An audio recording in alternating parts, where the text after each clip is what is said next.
Jesus appears to the disciples in the middle of a locked room. And they are in that locked room because they are afraid. Afraid of what? They're afraid of Rome and her collaborators. They're afraid for their very own lives, wondering when an overzealous soldier or temple official might point an accusing finger at one of them and say, "You were with them."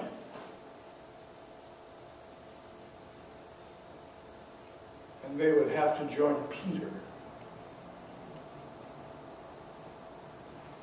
and listen to the cock crow.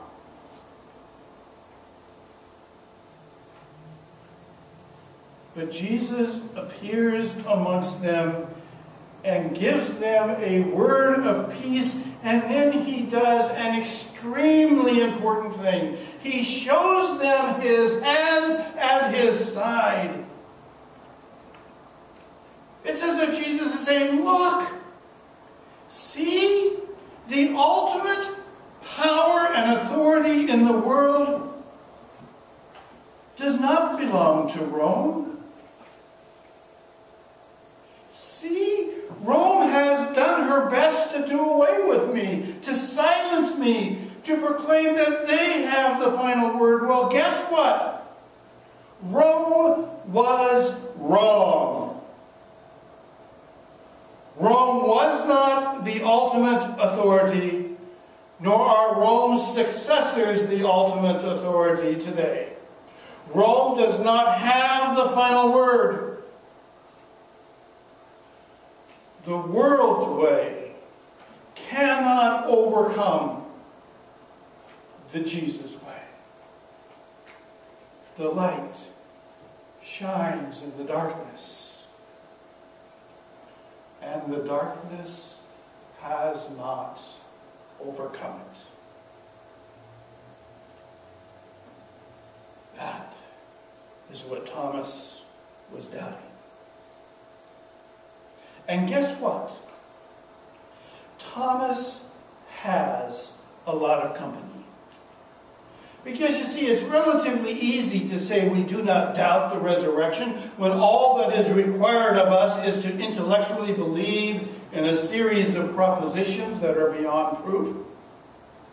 Simply repeat the orthodox understanding, affirm the dogma of the church found in the creeds, and tell yourself that it's all about heaven when I die. Such a faith can neither be proved nor disproved, but it's a pretty easy faith.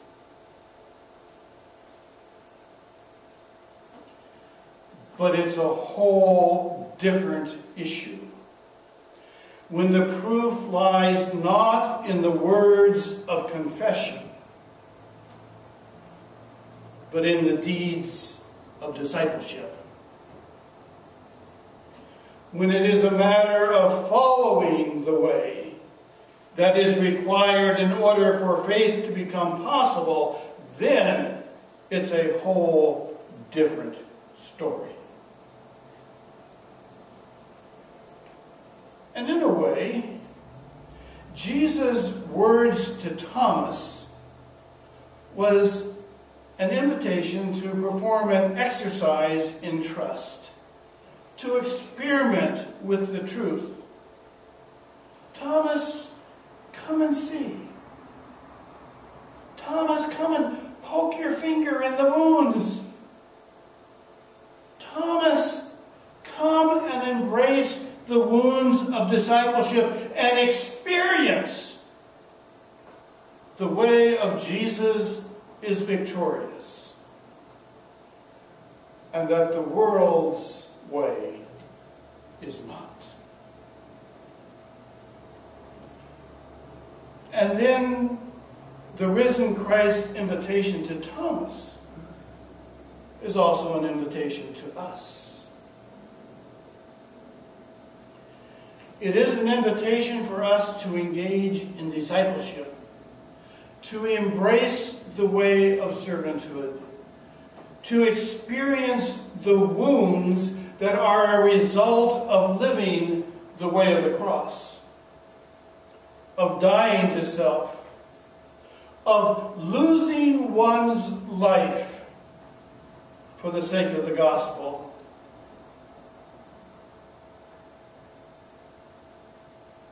And in the process, expelling our doubts about the power of God at work within us to transform us and to resurrect us, not simply when we die, but to resurrect us here and now as we die to self. God raises us up to new life that we are called to live out in this world. Don't you see? We are called, like Thomas was, to experience or experiment with the veracity of Jesus' words. For Thomas, it was stick your finger here in the holes of my hand. For us, it's stick your toe in the water of discipleship and see what happens. And then stick it in a little deeper and see what happens. And continue to go deeper and deeper until you fully immerse yourselves in baptismal living.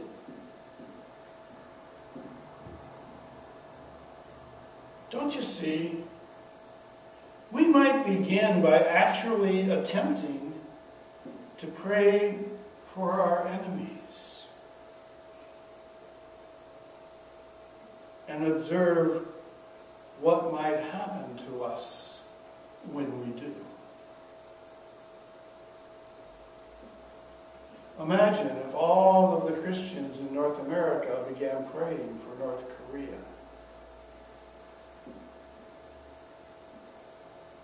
That their needs might be met. That their heart might be changed. What would happen? Or we might begin by actually dying to self in a significant way through trying tithing. And then watch and see what happens in our life. Test out the Sermon on the Mount and see if your heart really does indeed follow your treasure. You know, we like to put it the other way around, but that's not what Jesus said. He said, give your money away and your heart will follow. We like to say, well, we place our money where our heart is. Well, where is our heart? New cars, new houses, upscale living, fine dining. Give it to the hungry. And see if your heart follows. Or we might try to think in ways in which we can practice nonviolence, or tolerance, or inclusiveness, or developing a real concern for our world and the environment. We might open the door of our hearts to the hungry by making a donation to World Hunger. We might become involved in loving, serving our neighbor by getting involved in such issues as living wages for workers and health care for all. We might consider welcoming the stranger by showing compassion to the immigrant. And it's not about forcing our views on the world. It's about us dying to the way of the world and to the will of self and ego in order that the way of God might be born in us and the will of God become our will. You know, it would seem to me that those of us who are gathered here at Gethsemane should know this better than others. For after all, was it not in Gethsemane that Jesus prayed, not my will, but yours be done?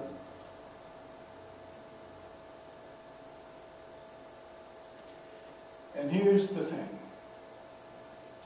While you think it may not matter, I want to say to you that the world is standing with Thomas, looking for signs that we really do believe that the way of the cross and the way of Jesus is the way to resurrection life. The world is looking to observe the wounds of discipleship that you and I and all the others who wear the name of Christ, the wounds that we would bear from carrying our cross.